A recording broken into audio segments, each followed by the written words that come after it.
Subscribe my YouTube channel. And click bell icon. Like and share video. Iran's Supreme Leader Khamenei downplays protests, says foes exploiting plane tragedy. Iran's Supreme Leader said Friday that demonstrations at home over the accidental downing of a Ukrainian airliner were unrepresentative of the Iranian people and accused the country's enemies of exploiting the disaster for propaganda purposes. Leading the weekly Friday prayers in Tehran for the first time since 2012, Ayatollah Ali Khamenei said the January 8 incident was a bitter tragedy but should not be allowed to overshadow the sacrifice of one of Iran's most storied commanders, assassinated in a U.S. drone strike. His sermon came after a traumatic month for Iran in which it approached the brink of war with the United States and mistakenly shot down the Ukrainian jet, killing all 176 people on board. The plane crash was a bitter accident, it burned through our heart, Khamenei said in an address punctuated by cries of "Death to America" from the congregation.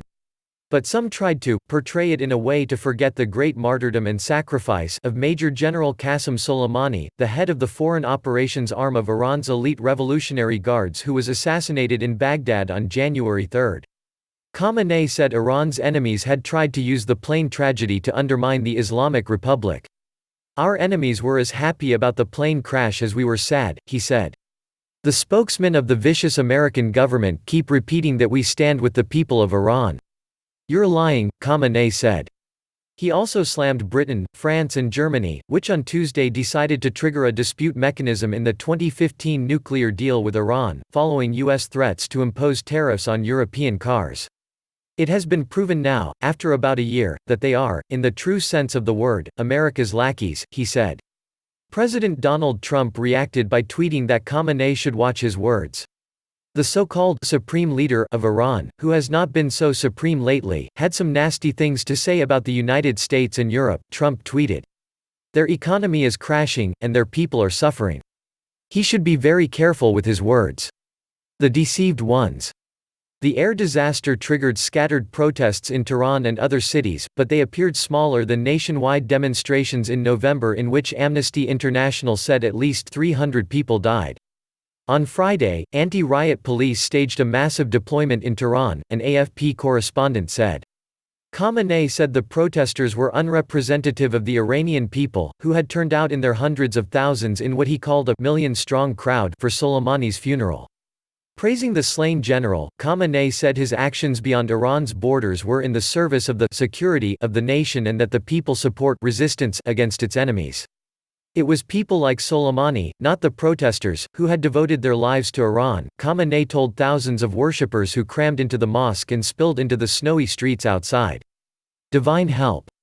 Khamenei's sermon came at a tumultuous moment for Iran, which had seemed headed for conflict earlier in January after Soleimani was killed on January 3 outside Baghdad airport, prompting retaliatory strikes against Iraqi bases housing U.S. troops. Khamenei hailed the strikes as a sign of divine help.